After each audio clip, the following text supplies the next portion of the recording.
सुप्रभात बच्चों। आज हम लोग कक्षा 8 में अभ्यास सागर की पुस्तक का हम लोग पाठ 19 करने जा रहे हैं बेटा, जीवन का सच। और इसमें हमारा व्याकरण का विषय दिया है व्यंजन संधि और अपठित गद्यांश।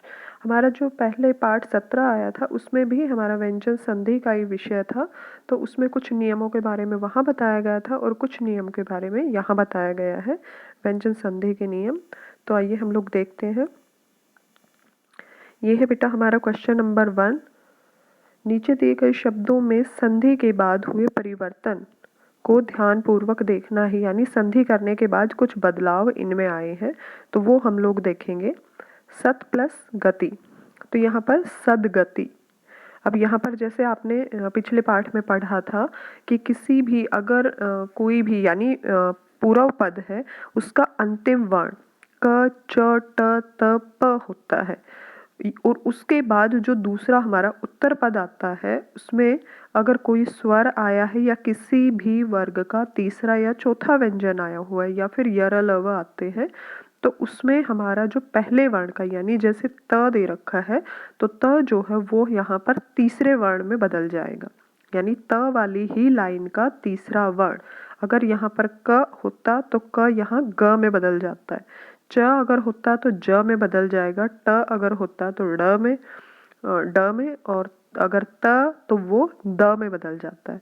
अब यहाँ पर त है तो इसलिए ये तीसरा वर्ण यानी त वाली ही लाइन का तीसरा वर्ण उसमें बदल जाता है, तो इसलिए यहाँ पर हो जाएगा ये सदगति।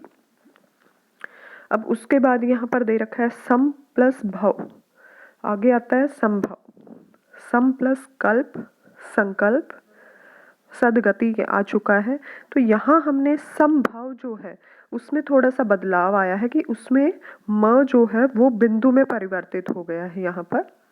तो हम लोग यहाँ पर देखते हैं बेटा, लेकिन नियम के जो हमने बिंदु लगाया है उसको अगर हम लोग बदलाव करते हैं, ये हमारा आगे एक बार दिखाते हैं। पहले एक बार ये देख लीजिए आप, इसमें दे रखा है नीचे दिए गए शब्दों में पूर्व पद के अंत में व्यंजन और उत्तर पद के प्रथम वर्ण, यानी उत्तर पद जो दूसरा पद होता है उसको उत्तर पद बोला जाता है, उसका प्रथम वर्ण जो है प्रथम वर्ण है वो व्यंजन या स्वर होना चाहिए। तो वहां पर हमारी कौन सी संधि होगी? व्यंजन संधि। अब यहाँ देखिए बेटा, आपने व्यंजन संधि के कुछ नियम सोना पाठ में पढ़े हैं और कुछ यहाँ पर इनके बारे में बताया गया है। अब यहाँ पर जो दूसरा प्रश्न दिया हुआ है इसमें है नीचे लिखे शब्दों में संधि के बाद हुए परिवर्तन को ध्यानपूर्वक देखना है। अब यहाँ पे अनु प्लस छेद, तो यहाँ हमारा जो नियम है बेटा वो एक नियम ये है कि अगर दूसरे शब्द का यानी दूसरा जो उत्तर पद है उसका पहला वर्ण अगर छ आता है तो छ से पहले उसको जब हम लोग जोड़ते हैं और एक नया शब्द बनाते हैं तो छ से पहले उसमें च आ जाएगा। ठीक है, तो वहां हम लोग च आएगा, अब वो आएगा आधा, क्योंकि यहाँ पर जो व्यंजन है, व्यंजन जो होते हैं वो क्या होते हैं? आधे होते हैं, तो इसलिए यहाँ पर हलंत यानी च जो होगा वो बिना पाई के यानी आधा लिखा जाएगा। अब यहाँ पर अनु प्लस छेद, तो वहां पर क्या हो जाएगा? अनुज छेद। अब यानी च स्वच्छंद, तो यहाँ पर स्वच्छंद है तो वहां पर च यानी छ से पहले हम लोग क्या लगाएंगे? च। तो इस तरह आच्छादन, तो यहाँ पर आच्छादन, तो यहाँ हम लोग जो भी हमारे छ आया है तो उसके पहले हम लोग लगाएंगे ये वाला च। ठीक है, इसमें भी हमारा छ से पहले, यहाँ पर भी हमारा छ से पहले च आया है तो ये हम लोग यहाँ पर च लगा देंगे। उसके बाद यहाँ पर कुछ और एग्जाम्पल दिए हुए हैं, जैसे छत्र छाया है तो यहाँ पर छाया उससे पहले हमारा क्या आएगा? यहाँ हम लोग च लगा देंगे इससे पहले। अब विच्छेद है तो वी के इसके छेद के पहले हम लोग लगाएंगे च, विच्छेद। ठीक है, परिच्छेद है, यहाँ पर संधि छेद है, तो यहाँ हम लोगों ने नियम के अनुसार अगर छ वर्ण आया है और उसकी हम लोग संधि करते हैं यानी दूसरा जो पद होता है उसमें अगर छ वर्ण आया है तो हम लोग संधि करते समय उसके पहले च के पहले हम लोग छ से पहले च लगा देंगे हम लोग। फिर अगला नियम हमारा आया है बेटा कि इसमें संधि करते यानी इसमें कुछ नियम है उनके बारे में हम लोग देखेंगे। समकल्प, शब्द बनता है संकल्प, संबंध, संबंध, समतोष, संतोष, संतोष, संवहन, संवहन, फिर है समयोग, संयोग। अब यहाँ पर आप लोग देखिए बेटा कि इसमें कुछ दिया है नियम ऐसा कि सभी शब्दों से पहले, यानी सभी शब्दों में पहले वाला जो शब्द होता है उसका अंतिम वर्ण म होता है। यानी जैसे इसमें सम दे रखा है तो म जो सम है उसमें जो अंतिम वर्ण है वो म हुआ, और दूसरा जो शब्द है उसका पहला कोई भी वर्ण जो है पहला वर्ण वो व्यंजन है। तो यहाँ संधि होने पर दूसरे शब्द का पहला वर्ण अपने ही वर्ग का पंचम वर्ण में बदल जाता है। यानी कहने का अर्थ ये है बेटा कि अगर म के बाद क से म तक कोई भी व्यंजन, यानी क वर्ग से शुरू होकर प वर्ग का अंतिम व्यंजन होता है म, तो क से लेकर म तक कोई भी व्यंजन म के बाद अगर आता है तो पंचम वर्ण में बदल जाता है। यानी क से लेकर अगर म तक किसी भी लाइन का, अब क वाली लाइन का अगर यहाँ पर कोई वर्ण आता है तो जो क वाली लाइन का पंचम वर्ण है उसमें बदल जाएगा। अगर च वाली लाइन है तो उसका वो उस वाली लाइन का कोई आता है तो वो च वाली लाइन का पंचम वर्ण में बदल जाएगा।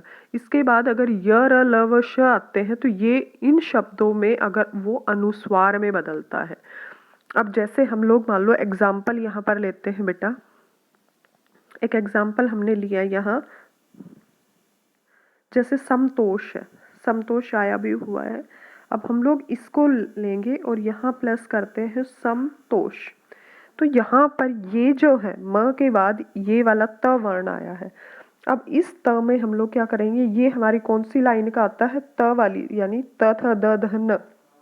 अब ये त वाली लाइन का आया हुआ है, तो जब हम लोग यहाँ बदलेंगे इसको हम लोग किस में बदल देंगे, इस लाइन के पंचम वर्ण में। और त वाली लाइन का पांचवा वर्ण कौन सा होता है, न। तो हम लोग इसको ऐसे भी लिख सकते हैं, हम लोग इसको ऐसे भी लिखेंगे और हम लोग इसको ऐसे भी लिख सकते हैं, क्योंकि हम लोग संतोष लिख सकते हैं ऐसे, हम लोग उसको बिंदु वाले उसमें भी रूप में भी लिख सकते हैं, ये वाला भी हम लोग लिखा जाएगा। लेकिन अगर हम लोग पांचवें वर्ण में इस बिंदु को बदलेंगे तो हम लोग इसको संतोष ऐसे लिखेंगे इसको। अब दूसरा मान लो इनकी जगह हम लोग ले रहे हैं, जैसे संदेह है, तो संदेह में भी ऐसा ही होगा कि अगर हम लोगों ने लिखा संदेह तो उसमें क्या होगा, सम प्लस दे।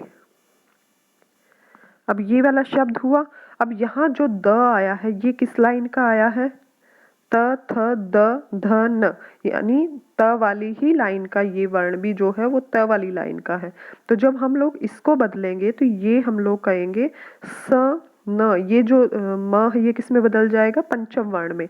किस पंचम वर्ण में, इस द वाली लाइन के पंचम वर्ण में। तो यहाँ पर संदेह हम लोग इसको ऐसे भी लिख सकते हैं, संदेह, और इसको हम लोग ऐसे भी लिख सकते हैं बिंदु पे, सॉरी हाँ, ठीक है। तो ये हमारा संदेह हो जाता है। हाँ, अगर यहाँ पे य र ल व श ये वाले अगर वर्ण आते हैं तो फिर ये पांचवें वर्ण में नहीं बदलता, ये सिर्फ अनुस्वार में परिवर्तित हो जाता है, सिर्फ बिंदु में बदल जाता है, इसका पंचम वर्ण नहीं बनाया जा सकता। अब ये आगे कुछ एग्जाम्पल दिए हैं, जैसे अहम प्लस कार, अहमकार, सम प्लस घात, समघात, संभव, सम प्लस भव, संभव, संरक्षण, संरक्षण यहाँ पर है, संवाद, संवाद। तो ये हमारे क्या है, हमने लिखे भले ही ये उसके बिंदु की फॉर्म में है, यानी हमने इसको अनुस्वार लगाया है, लेकिन अगर हम इनको खोलेंगे तो हम लोग यहाँ पर इसको पांचवें वर्ण में बदल सकते हैं। यहाँ पर ये हमारा पांचवा वर्ण आ सकता है। अगर मान लो हम लोग संचय लिखते हैं बेटा, संचय, ये हमने शब्द लिखा तो इसमें हम लोग लिखेंगे कैसे, सम प्लस च, ये हमारा शब्द हुआ। लेकिन अगर हम इस च को, अगर ये वाला च को हम लोग पांचवें वर्ण में, ये वाले च वाली लाइन का पांचवें वर्ण में बदलेगा, क्या बदलेगा, ये म, तो अगर हम लोग यहाँ हम इसे बदलेंगे तो हम लोग ऐसे भी लिख सकते हैं, ये वाला य, क्योंकि च वाली लाइन का अंतिम वर्ण क्या है, पांचवा वर्ण क्या है, य। अब उसके बाद हमारा आता है बेटा संधि विच्छेद। संधि विच्छेद में क्या है, संजय। तो यहाँ पर हमारे जो शब्द हैं, यानी पहला जो वर्ण है, ये नियम कहाँ से शुरू हुआ कि म के बाद वर्ण आए हैं, यानी हम लोगों को सम, सम प्लस जय, सम प्लस पूर्ण, संपूर्ण, सम प्लस जीवन, संजीवन, सम प्लस सार, संसार, सम प्लस शय, संशय, ये संशय। तो यहाँ पर हम लोग इसको बदल देते हैं, ये हमारा विच्छेद हमने यहाँ पर किया है, संधि विच्छेद। उसके बाद एक और नियम आता है बेटा, क्वेश्चन नंबर 7 में जो दे रखा है कि इनमें सम प्लस मुख, अगर यहाँ नियम रहेगा कि अगर प्लस के निशान से, यानी पूर्व पद का जो अंतिम वर्ण है वो यहाँ पर, बाकी जो शब्द थे हमारे पहले आए थे उनमें भी हमने क्या लगा रखा है, इधर सम आया है। जैसा कि आपने देखा कि ऊपर जो है ये वाले सारे सम आए हुए हैं और यहाँ पर भी सम आए हैं, लेकिन बदलाव कहाँ हुआ, यहाँ। अब वहां पर किसी कोई भी दूसरा वर्ण था, लेकिन यहाँ पर क्या है, यहाँ म आया हुआ है। तो हम लोग देखते हैं बेटा कि इसमें अगर प्लस के निशान से पहले, यानी पहली जो पहला वाला शब्द है उसका अंतिम वर्ण, अंतिम व्यंजन भी म है, और अगर दूसरे वाला शब्द है यानी उत्तर पद जो है उसका पहला व्यंजन भी म है, तो संधि करते समय म में कोई परिवर्तन नहीं आएगा। ये वाला म और ये वाला म सेम ही रहेंगे, यानी उत्तर हमारा क्या बनेगा, ये मम। ठीक है, जैसे सम्मान है, सम प्लस मान, अब वहां पर सम प्लस यहाँ पर मान, तो ये वाला अगर हम लोग मिलाएंगे, इसको मिलाते हैं, इसकी संधि करते हैं, तो यहाँ पर हमारा क्या हो जाएगा, सम ये वाला और प्लस मान का क्या रहेगा, सम्मान। ये शब्द हमारा सम्मान बन जाता है। तो हम लोग यानी ये वाला म और ये वाला, अगर इसमें प्लस के निशान से पहले भी म आता है पूर्व पद में भी, और अगर उत्तर पद में भी शुरू में हमारा क्या आएगा, म आएगा, तो ये म यूं का यूं रहेगा, इसमें कोई बदलाव नहीं होगा। अब ये म आधा था इसलिए हमने यहाँ पर आधा लगाया, और ये हमारा मान पूरा है तो यहाँ पर हम लोगों ने पूरा लगाया। तो ये हमारा शब्द बन जाता है सम्मान।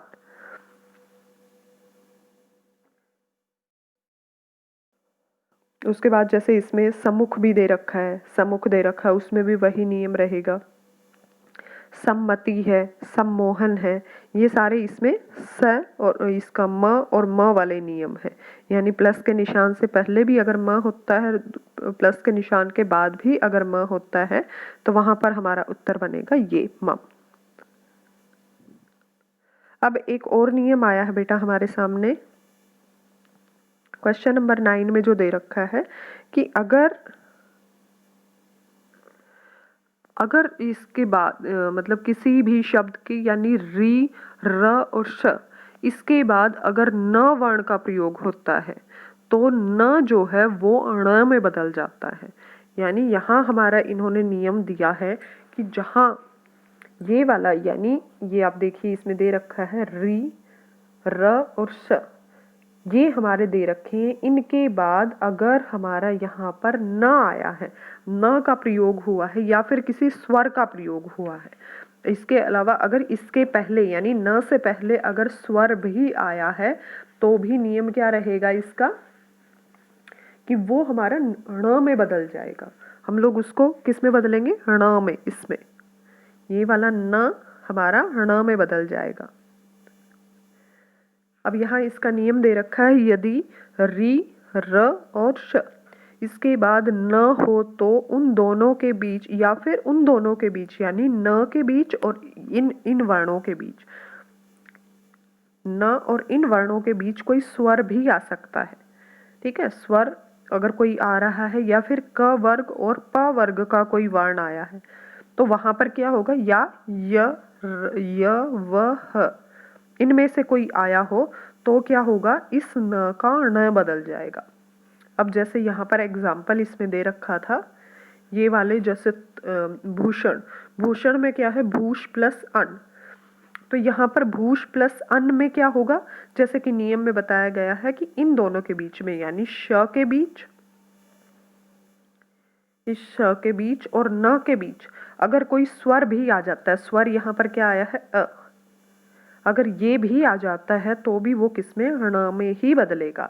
तो इसलिए यहाँ पर शब्द क्या बना हमारा, भूषण।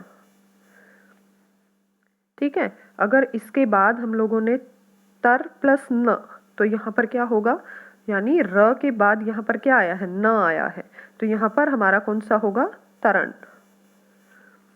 अगर यहाँ पे री के बाद न आया है तो वो क्या हो जाएगा, हमारा हमारा ण में बदल जाएगा। ये वाला न किस में बदलेगा, ण में। तो यहाँ पर शब्द बना हमारा ऋण। उसके बाद यहाँ पर कुछ और एग्जाम्पल यहाँ दे रखे हैं, जैसे परी प्लस नाम। तो यहाँ पर र जो ये वाला आया है हमारा, ये है, उसके बाद हमारा प्लस के निशान के बाद हमारा क्या आया है, न। तो यहाँ पर ये न किस में बदल जाएगा, णा में। ऐसे ही तृष्णा है, तृष्णा में क्या है, ये त्रिश प्लस ना, तो उसको हम लोग किस में बदल जाएंगे, क्योंकि ये वाला श है उसके बाद भी क्या आया है, न, तो यहाँ पे णा में बदल जाएगा, तृष्णा।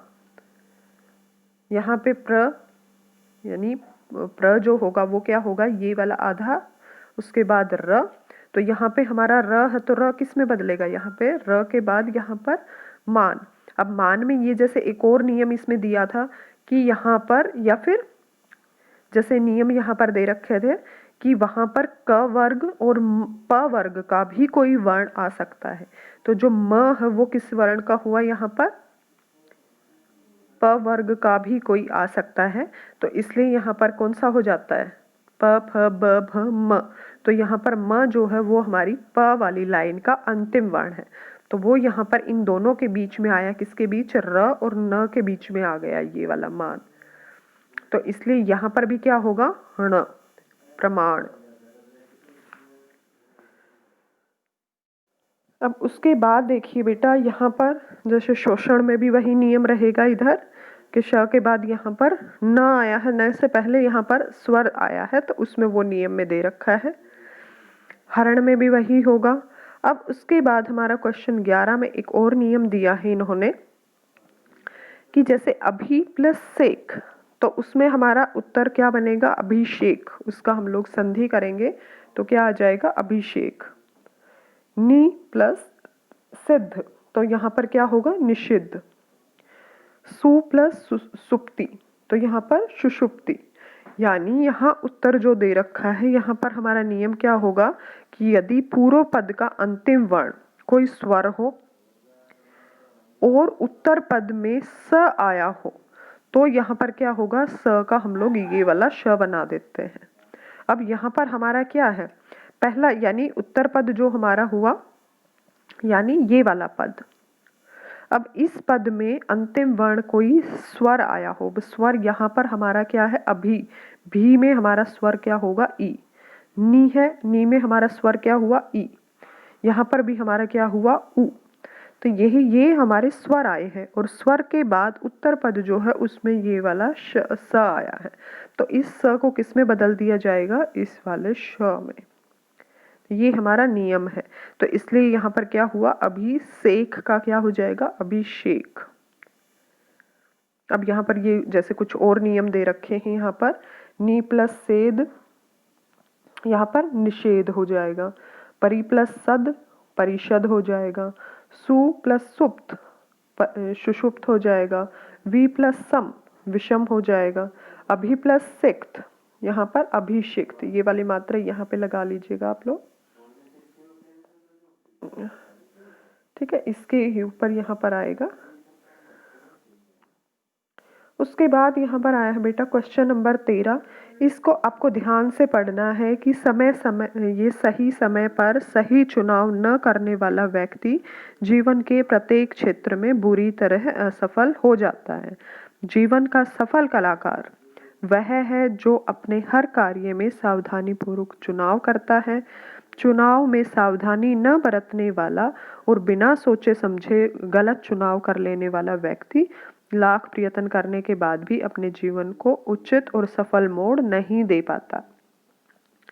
जो व्यक्ति अपने खाने पीने, खेलने कूदने, पढ़ने लिखने और मित्रों के साथ में मनोरंजन के कार्यक्रमों में चुनाव करते हुए समय सावधानी नहीं बरतता, उसकी दशा उस पेटू जैसी हो जाती है जो अनाब शनाब खाकर जो अपने सामने आता है खाए जाता है और उससे अपना सेहत स्वास्थ्य जो है वो चौपट कर बैठता है। होना यह चाहिए कि हम यह सोच समझ कर तय करें कि हमें किस समय उठना है, किस समय सोना है, हमें क्या कितना कब क्या और किस तरह पहनना है, हमें किन लोगों से या किन लोगों को मित्र बनाना है और किन से थोड़ी दूरी बनाए रखनी है। अब यहाँ पर ये हमारा गद्यांश था। तो इसके बाद यहाँ पर कुछ प्रश्नोत्तर दिए हुए प्रश्न यहाँ पर दिए हुए हैं, हम उसके अनुसार उनके उत्तर देंगे। किसके अनुसार? इस पद्यांश गद्यांश के अनुसार। अब जैसे इसमें पहला यहाँ पर दिया है कि कैसे लोग जीवन को सफल नहीं बना पाते हैं, क्यों? सही समय पर जो सही चुनाव नहीं कर पाते वो लोग अपने जीवन को कि वो सफल नहीं हो पाते, वो प्रत्येक क्षेत्र में बुरी तरह से असफल हो जाते हैं।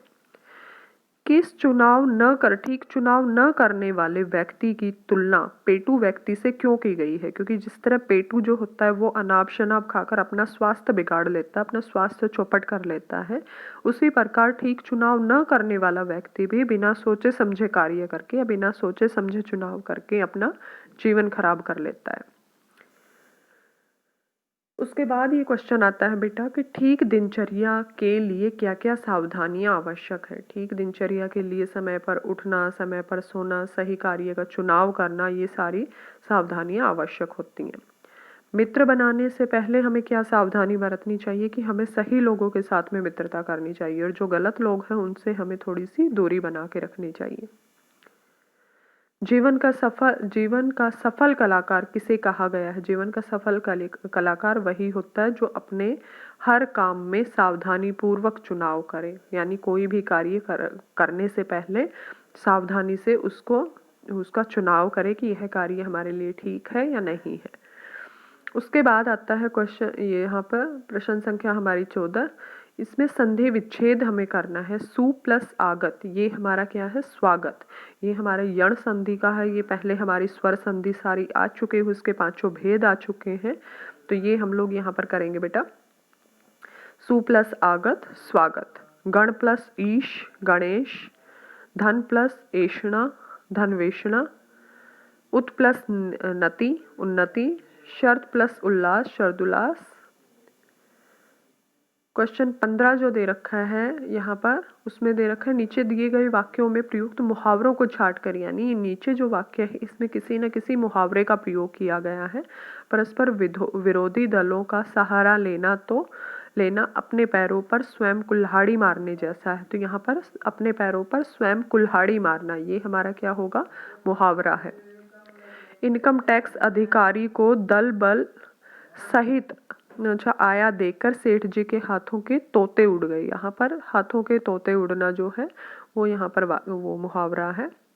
योग्य बच्चे अपने माता पिता की बुढ़ापे की लाठी होते हैं, तो बुढ़ापे की लाठी यहाँ पर मुहावरा है। उसके बाद है बिल्ली को देखकर चूहा रफू चक्कर हो गया। यहाँ पर रफू चक्कर होना ये मुहावरा है। झांसी की रानी की गाथा सुनकर विदेशी भी दांतों तले उंगली दबा बैठे। तो यहाँ पर दांतों तले उंगली दबाना जो है वो हमारा मुहावरा हुआ। क्वेश्चन 16 इसमें दे रखा है, नीचे लिखे शब्दों में के विशेषण हमें बताना है। जैसे वीरता है, वीरता एक भाववाचक संज्ञा है, तो उसका हम लोग विशेषण बनाएंगे। तो वीरता का विशेषण क्या होगा? वीर होगा। शुद्धता का शुद्ध, हर्ष हर्षित, तर्क तार्किक, मर्यादा मर्यादित, और श्रद्धा का होगा श्रद्धेय। तो ये हमारे हो जाते हैं बेटा विशेषण। तो यहाँ हमारा ये पाठ कंप्लीट होता है। तो आप लोग इसको बेटा कंप्लीट करोगे अपनी अभ्यास सागर की पुस्तक में। धन्यवाद बेटा।